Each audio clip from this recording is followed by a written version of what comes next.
It was an unseasonably warm day, and while the leaves were starting to turn their predictable shades of red and gold, the crisp fall chill hadn't settled in just yet in Richmond, Virginia.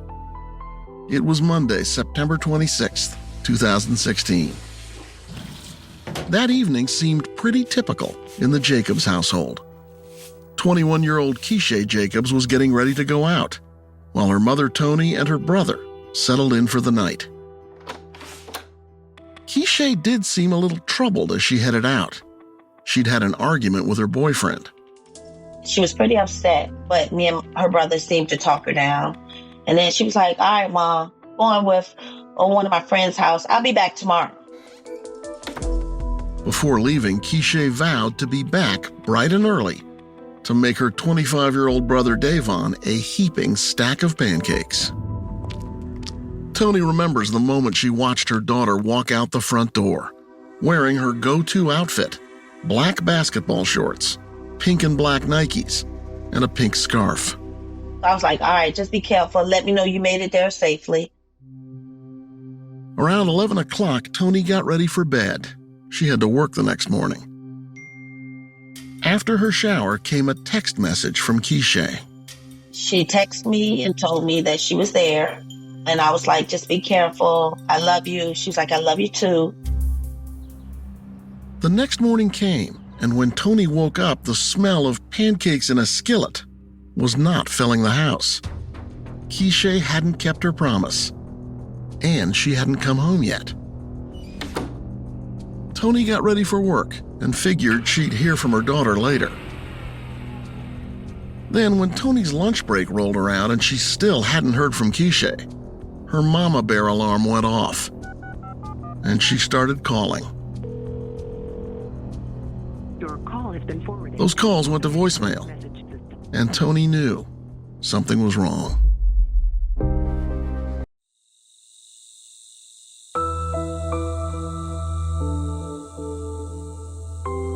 It was an unseasonably warm day, and while the leaves were starting to turn their predictable shades of red and gold, the crisp fall chill hadn't settled in just yet in Richmond, Virginia.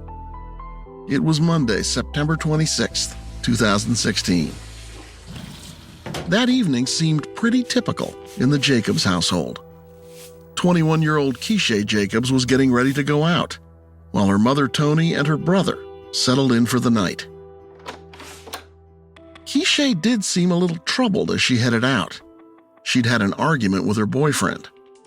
She was pretty upset, but me and her brother seemed to talk her down. And then she was like, all right, Mom, going with one of my friend's house. I'll be back tomorrow.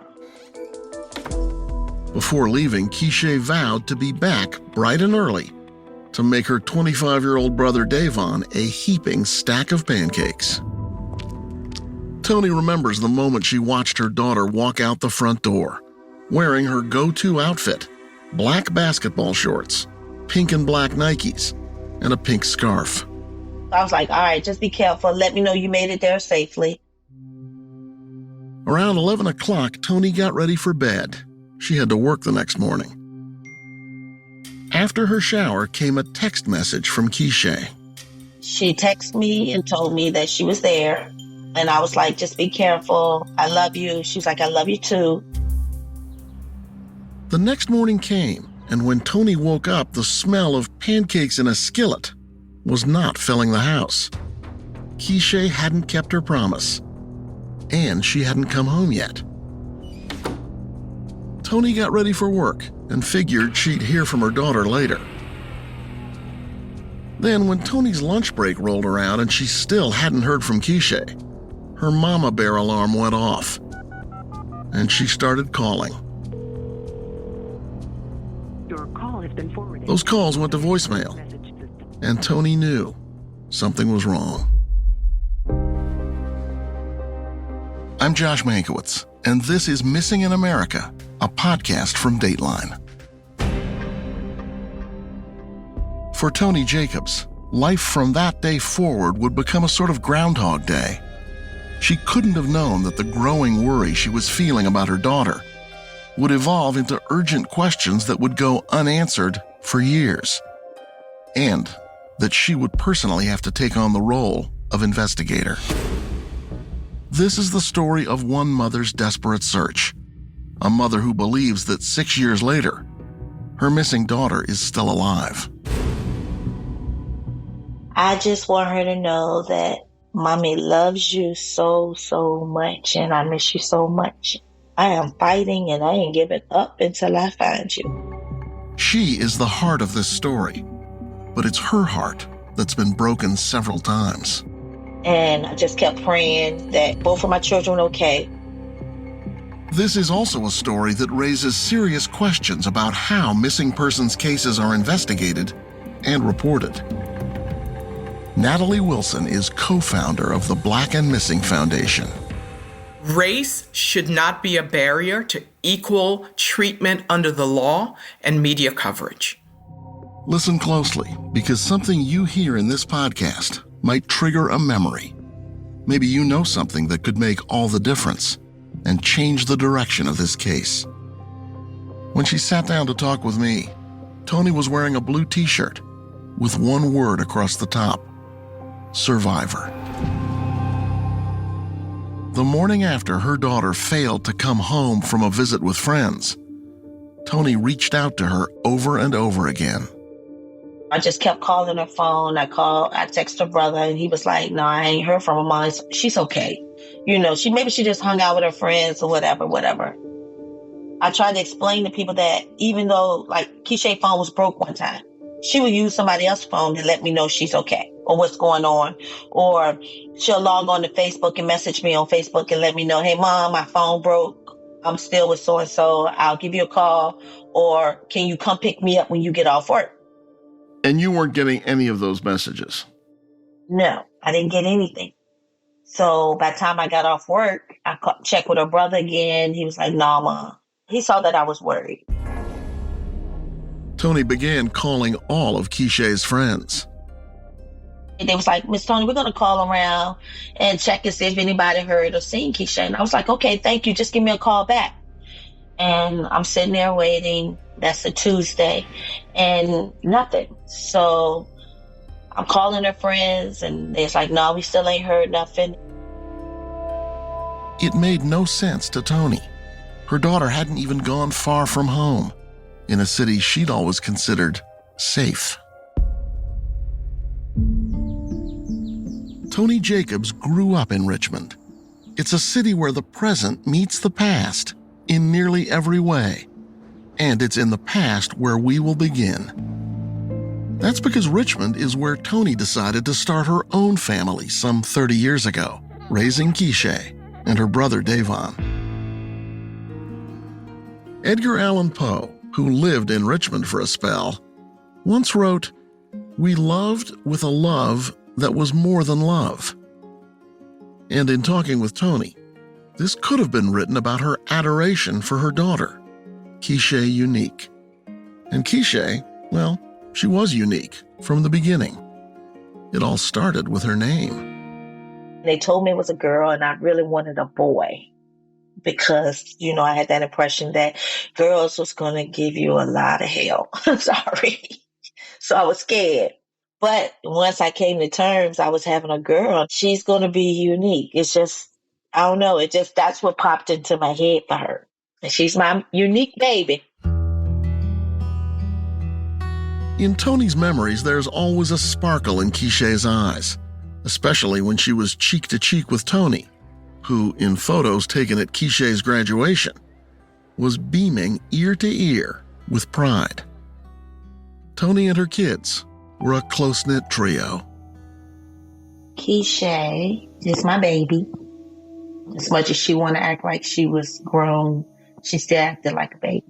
I only had 2 kids, but you would have thought she was the oldest because she always act like she ran stuff. But she was a very sweet and loving person.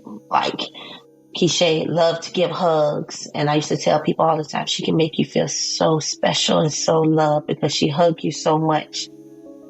And I used to have to tell her, hey, can I put some of those on layaway for later? Because you overwhelmed me with the love for today. Yeah, she was the homebody. She was very family oriented, liked to be around family a lot.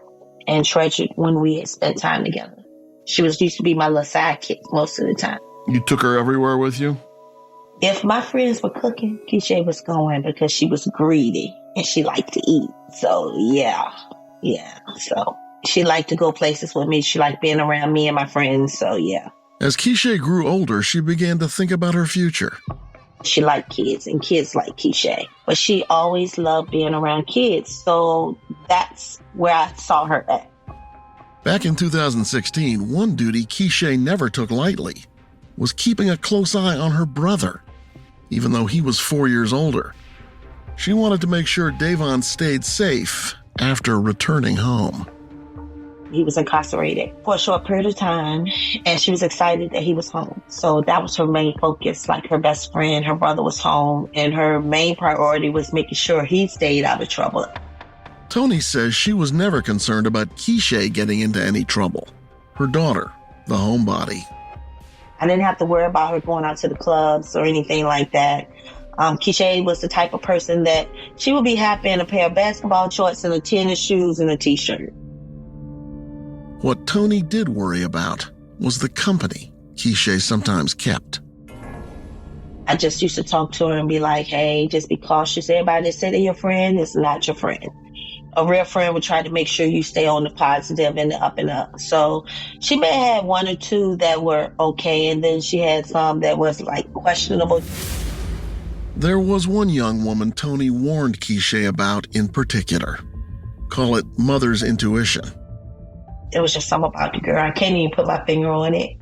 But I didn't think she was a good friend to Keeshae. In fact, that girlfriend was one of the last people to see Keeshae the night she went out.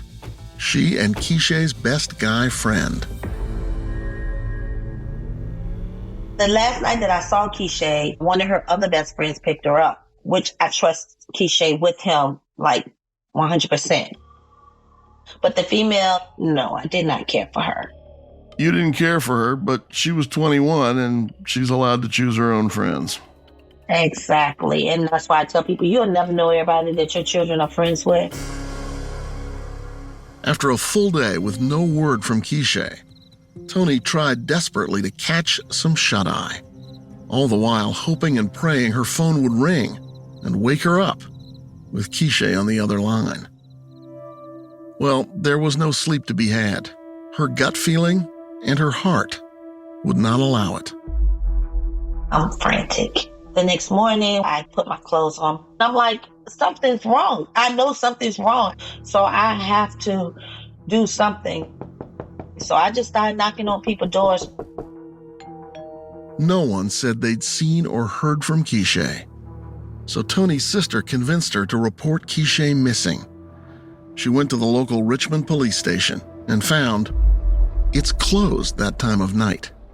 I'm knocking on the door. Nobody's coming to the door. So I literally had to call 911 for somebody to come to the door. And when I get in there, I tell the police officer, I was like, hey, my daughter's missing. And the police officer tells me, well, she's 21. How you know she just don't want to be found? That is something the families of the missing often hear when someone who's above the age of 21 vanishes.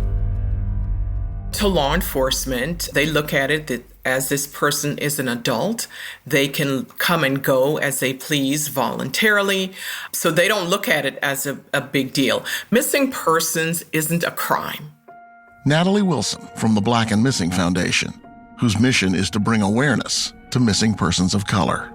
You think missing persons cases overall are not taken as seriously by law enforcement as they should be, and missing persons cases involving people of color even less so. There's this stereotype that these individuals are bringing it on themselves and no one will care if they're missing but they're family members. And we have to change that stereotype or that narrative that these are our missing daughters and sons, our mothers and fathers, sisters and brothers, and they're valuable members of our community. And that's what Toni Jacobs says she experienced that night at the police station. The officer she spoke with pointed out that legally, Keeshae was an adult, crying and pleading with the officer.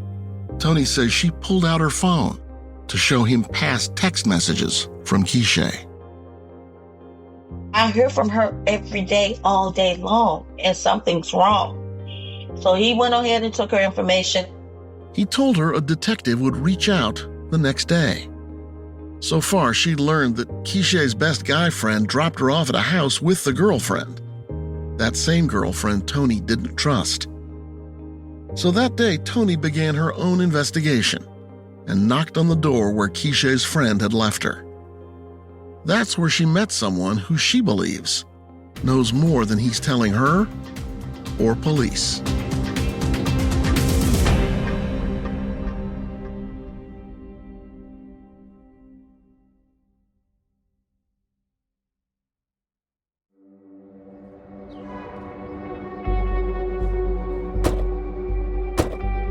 Toni Jacobs had her daughter Keeshae's friends take her to the 2-story red brick row house, where Keeshae's best guy friend told Toni he dropped her off Monday night. The house was bordered by 2 other row houses in Richmond's quaint Church Hill neighborhood. Toni cautiously walked through the gate in the short white picket fence that blocked off the modest front yard. She made her way down a short sidewalk leading to the porch's concrete steps, which were covered in chipped, rusty red paint. At the top of the stairs, she stood between 2 white, weathered columns on the front porch. Toni was a mom on a mission. She took a few steps and knocked on the white front door. The door swung open, and in front of Toni stood a man in his 30s, a decade older than Keeshae. He said his name was Otis, and when Toni asked him about Keeshae, he said he knew nothing about her disappearance. In that moment, Toni's worry was in no way diminished. He told me that he had saw Keeshae that Monday, about 5 o'clock. But it didn't add up because I was like, no, Keeshae was at home at 5 o'clock on Monday. So right off the bat, he's lying to you. Right. Then he changed the time to 6 and then 6:30, 7 o'clock. And I was like, no. Her brother was like, no. And I called the police right then and there. Toni remembers how almost immediately 4 police cars pulled up, responding to her call about this new information on her missing daughter. And the officers walked inside to look for Keeshae. After a brief walkthrough, however, they came out and gave Toni the news. Keeshae wasn't there. Still, Toni did not have a good feeling about the house where her daughter had been last seen, or about the man who called himself Otis. After that, Toni, her family, and friends started plastering flyers throughout the Church Hill neighborhood, handing them to every person they saw, asking if they'd seen Keeshae. The flyers carry a photo of Keeshae smiling, information about when and where she was last seen, and some key details about her appearance: brown eyes, brown hair, and some distinguishing tattoos: a rose on her right shoulder, a flower on her right wrist, paw prints on her right thigh, a leaf on her right foot, and the name Toni inked with a heart on her left shoulder. Mark Robinson was a City Hall reporter for the Richmond Times-Dispatch newspaper and lived just a few doors down from where Keeshae was last seen. He looked up during one of his walks and saw Keeshae staring back at him from a flyer. She disappeared on a street that I walked on every day in a neighborhood that I was living in. Mark describes the Church Hill neighborhood as quiet, filled with historic row houses. It's where founding father Patrick Henry spoke the famous words from his Revolutionary War speech: "Give me liberty, or give me death." It's also an area where neighbors can keep an eye on things from their front porches. And Mark Robinson says everyone regularly checks on one another. If there had been any sort of altercation or argument or anything out of the ordinary that happened outside of the house, somebody would have taken notice of that and almost certainly said something about it. Apparently no one did. Then, as Toni continued to scour the area with single-minded determination, someone handed her a phone with a woman on the other end of the line. She offered information that made Toni's heart sink deeper into her chest. The woman told Toni she knew this Otis character, and the woman proceeded to share her story. She basically told me that he beat her and refused to let her leave and did sexual things to her. Yeah, he beat her bad. And when you heard that, you think, that's what happened to my daughter? I broke down because he probably did the same thing to her. You know, that's when it kicks in, your worst nightmare. That was my worst nightmare, hearing that. I'm already dealing with my daughter being missing, and this is not her. But the fact that the last person to see her has done this to somebody else, it kind of broke me down. Do I believe he may have something to do with Keeshae's disappearance? Yes. The police hasn't named him a person of interest or say he has. I don't know. I don't know anything but his first name, and I don't even think that's his real name. To Toni, Keeshae had never mentioned that man or ever going to that house before. Even so, Otis seemed to know Keeshae. The strange thing is, when I went to that, because I had her friends take me to that home, and when I questioned him, I was like, do you know Keeshae? He was like, yeah, I know Keeshae. I know Keeshae always come over here with, and then he named that female friend that I don't care about. What do you think's going on here? Why was she going to that house? Because she was with that best friend, the one that I didn't care for. And I found out later that that best friend had romantic interests with this man. Then Toni finally got a call she'd been waiting for. Not from Keeshae, but from a detective with the Richmond police. I reported Keeshae missing officially on that Wednesday morning, like 2 o'clock in the morning, 2 o'clock in the morning. And I didn't hear from them again until that following Monday. Except for that visit to the house where she met Otis, Toni hadn't heard a word from police since reporting her daughter missing. And on that day, the officers who arrived only looked for Keeshae inside the house without finding her. In fact, Toni says it would be a full week after Keeshae disappeared, and 5 days after Toni went to police to report her missing, that she received that call from a detective. Natalie Wilson from the Black and Missing Foundation says it happens all the time. Law enforcement's assumptions costing critical time that can't be recouped. She says Keeshae's case looks like so many others that have come her way. There were so many clues lost, so much information wasn't able to be captured because Keeshae's case was not taken seriously in the beginning. Toni believes police were not alone in downplaying her daughter's disappearance. I still had people coming up to me thinking Keeshae ran away or she off with a boyfriend. No, that's not my daughter. She didn't have to run away. Somebody told me one time that she was pregnant. My daughter was not pregnant.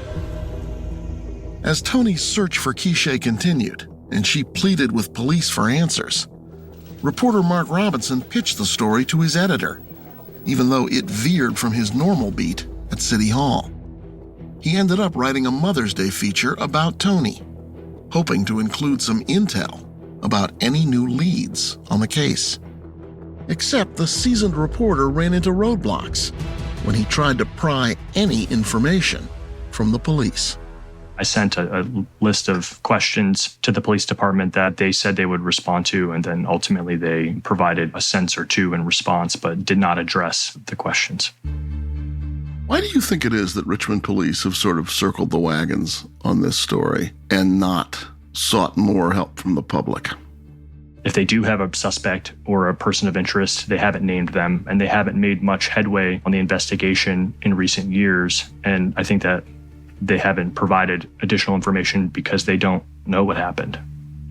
While police have never publicly named a suspect, they did divulge that foul play was suspected in Keeshae's disappearance. Except, they didn't say that until Keeshae had been missing for more than a year. On November 30th, 2017, Richmond police issued a statement. Quote, Keeshae's family understands the scope and magnitude of this investigation. This is not a young lady that just decided to run away or move to another state. It is not her character to not call her family or friends in 14 months when she would reach out to them every day. Detectives have worked diligently in an effort to locate and find Ms. Jacobs. We hope that publicizing our belief that she was met with foul play might prompt others to come forward with information that will help solve this case. Toni says she knew there was foul play from the get-go, not only because of her conversation with Otis, but also, she says, because police told her they discovered something when they searched that red brick row house. She says it was DNA evidence. They told me they found blood. But not enough to suggest that Keeshae had died there. Right. Like they said it could have came from a struggle or something like that. Why did it take a year and 2 months for Richmond police to ask for the public's help if they believed Keeshae had met with some kind of violence? The answer is that we don't know, because they're not talking.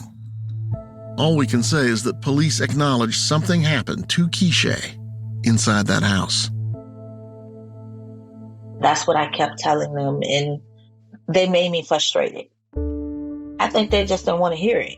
Because once you found your DNA, and then you have this person of interest that did this to somebody else, that would have been the radar, period. And I'm not even in law enforcement. That was a radar for me. Hold on, he did this. He may know something about what happened to my daughter. And they've questioned this guy, Otis. They said they tried to question him a couple times, but first time they said right before they got there, he was on suicide watch or something. And then a couple times after that, they said he was on medication. He acted like he didn't know who they were or couldn't understand what they was talking about. You've been left with the impression, speaking with police, that their suspect is this guy Otis, but they don't have a case yet. Yeah. But I knew he was a suspect from the day I met him. Turns out the man called Otis was soon in the wind. Toni couldn't find him. We wanted to speak with him, but we couldn't track him down. And if Richmond police located him, they didn't tell us. So what about that boyfriend Keeshae was arguing with before she left Toni's house that night? Once Keeshae went missing, he showed up at the house. He knew my son, and I think he was a little bit afraid of my son because my son was like, that's my little sister. If I find out you did anything to her, I think I'm going to jail for the rest of my life type thing. And he was like, I'd never do that. I care about Keeshae. We had an argument and I was wrong. But to say I would do anything, no, I wouldn't do that. You don't have any suspicions about her boyfriend? No, I didn't have any at all because I've been around him and saw him interact with Keeshae, and the fact that, he came and talked to me, and ever since then, I think he reached out to try to check on me, if nothing more to say, Mom, keep your head up. She's coming home. As for Keeshae's girlfriend, the one Toni thought of as a bad influence, I do believe she knows more than what she's telling. I think she knows more about this man than she's letting on. The police say they questioned her. But so far, no Keeshae and no charges against anybody. Exactly. Now, as bad as this is, our story gets worse. Toni's string of heart-wrenching tragedies wouldn't be over yet.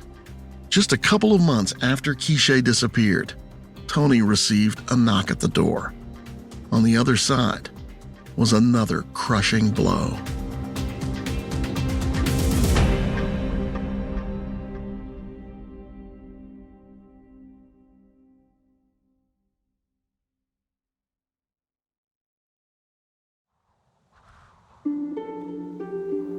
Fall faded away, and the trees were left bare. A cold gush of wind breathed a paralyzing chill through the foothills overlooking Virginia. As snow blanketed the remnants of the last season, it covered the ground with a fresh, clean slate. This was back on January 8th, 2017, a little over 3 months after Keeshae Jacobs vanished. I get a knock on the door. My nephew tells me that somebody told him that my son, Davon, was shot. I was like, what? Davon was shot? I just talked to him not that long ago. Like a recurring nightmare, just as when Keeshae went missing, Toni grabbed her phone and tried to call her son. There was no answer, and she had a bad feeling. I couldn't sleep that night. Something didn't feel right. And I just kept praying that both of my children were okay. But I was just praying, I think more for Keeshae, because she wasn't home. I just talked to my son. Instinctively, Toni put on her shoes and demanded her nephew take her to where he said Davon was shot. By the time I got there, the police was right there. They was like, you can't go back there. I was like, I need to go back there. It's like I knew that's my son. And he was like, well, the coroner just took the body. I was like, that's my son. I need to talk to somebody right now and let them know that's my son. Without being able to see him with her own eyes and desperately hoping she was wrong, Toni went to that same police precinct and started banging on the doors until someone answered. And then her worst fear was confirmed. He's gone. He's gone. He was like, how you know, Auntie? I was like, I just know. He's gone. And the detective came and he was like, Miss Jacobs, I'm sorry. And I was like, I know. Toni's 25-year-old son had been shot to death just before 11 p.m. at a Motel 6 in Richmond after a struggle. I think I know the answer to this one. I ask you anyway. You don't suspect that the death of your son and the disappearance of your daughter are in any way connected? No. No, you just have maybe the worst luck ever. Yeah, I think, right? But yeah. They're not part of the same thing. No, the police investigated and they was like, no, it had nothing to do. Those are two separate incidents. Davon's shooter claimed self-defense, but was convicted of his murder. He's in jail now. He went to trial. The first trial was by jury, and they gave him 15 years, and then the judge overturned it. Before the man could stand trial again, he was given a plea deal and a 5-year sentence behind bars. It didn't surprise me, because when he murdered my son and when they finally caught up with him because he ran, the judge gave him house arrest and let him out on bond for murder. Do I have faith in the system? No, I don't. Keeshae disappeared in 2016. Davon was killed in 2017. And those were Toni's only 2 children. Today, while Toni may not put much stock in the legal system she says keeps failing her and her children, her faith that Keeshae will come home remains constant. It's that faith that keeps her hope alive, and the belief her daughter is still out there waiting for her to find her, alive. Along her journey, Toni has also gotten support from the Black and Missing Foundation. Here's the foundation's co-founder, Natalie Wilson. We're there with her. She is part of our family, and we are lock and step with her. And whatever support she needs from us, we are there for her. But it's keeping Keeshae's profile in the forefront, because Toni believes her daughter is still alive and she's waiting for her to come home. And we want to honor that. And we want to help bring Keeshae home. And the only way that we can do that is through the media and media coverage and keeping her story in the forefront. There's so many missing people of color in the U.S. Keeshae's story was featured on the docuseries Black and Missing. Natalie Wilson says publicity like that series can bring resources to missing persons cases like Keeshae's. We believe that visibility has been instrumental in the Richmond Police Department adding a new detective to the case. So again, it's putting pressure on law enforcement to do their job. Thank you for calling Black and Missing Foundation. Natalie's nonprofit foundation has been at this for 13 years. She and her co-founder, Derica Wilson, have helped hundreds of families find their missing loved ones. 40% of the population of missing persons are of color. And media coverage is vital because, one, it alerts the community that someone is missing, and they can be vigilant as they go about their day to help find that missing individual. But it also puts pressure on law enforcement to add resources to the case. In Keeshae's case, she has Toni fighting for her, and that could make all the difference. This dogged mother keeps pushing, searching, prodding, no matter how many days, months, and years pass. Do you think Keeshae's still alive? I feel it in my heart like she is. Everything in me telling me she is. Before I found out my son was deceased, I knew something was wrong. I felt it. I felt it in my heart. And it found out, I was thinking it would be Keeshae, but I found out it was him. But everything else in me is telling me she's alive and I have to fight. Like, I have to find her and she needs me to find her and I can't give up. And then, as I was sitting there talking with Toni, she unveiled her own theory, one she's built over the years. It began with that story, the one she says she heard from the mysterious girl on the phone while Toni was posting flyers for Keeshae. The caller claimed Otis had held her against her will and assaulted her physically and sexually. Toni believes Keeshae met a similar fate. When the guy Otis, his intention was to keep him like he was going to do to that other girl. He abducted her, held her, But when everybody came looking for her, he was like, I got to give her away because he ran. He ran and they caught him somewhere up in Maryland. I believe that he gave her to somebody. So she was trafficked. That's what you think? That's what I believe. And all these years she hasn't been able to get in touch with you?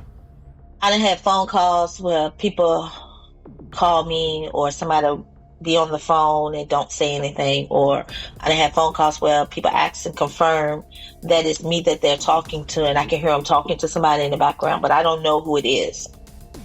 She says she doesn't know if it's Keeshae on the other end of the line, but she's optimistic. At the end of the day, I can't say she's gone till I have proof she's gone. So what about Toni's theory that Keeshae was sex trafficked? Natalie Wilson says it's more common than you think, and she cites research on that very subject from the Congressional Black Caucus Foundation. We do know that young women and girls of color are trafficked at a very high rate than any other population. There's a study that says that sex traffickers believe that trafficking a Black girl, you get less jail time or no jail time. In your experience, does law enforcement take seriously enough the nexus between missing people and trafficking? They're very dismissive of the cases of missing people of color. And there's a lot of work to be done. And I think if they worked hand in hand with sex trafficking units, they will see that there's a correlation between missing persons and sex trafficking. And so here we are, 6 years later, and no Keeshae. Her case is still open and considered active with the Richmond Police Department. And while over the years they've made public pleas for information, they rarely speak with the media with any new information or otherwise. They say they need anyone who saw something or may have seen something or may have information about the case to come forward. And they have really placed the onus on making any headway on the case or what may have happened to Keeshae on that participation from the public. The last public statement about Keeshae's case by the Richmond Police Department was on September 26, 2018, 2 years after Keeshae vanished. The police chief at that time was quoted in a press release, quote, "Keeshae's disappearance remains an active investigation within the Richmond Police Department. The detectives have made good progress in this case, but we're still hoping to get more information to get the family the answers they need." Unquote.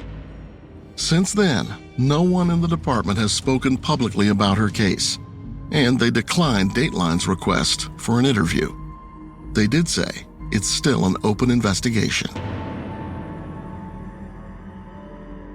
These days, Toni says she's working with a new detective with the Richmond PD, the third set of fresh eyes on her daughter's missing persons case. The detectives I'm on now, they're looking at the evidence and the information, and they're like, okay, this should have been done. This should have been done. But it wasn't done. Because it's been going on almost 6 years now, I don't know if those same avenues are open.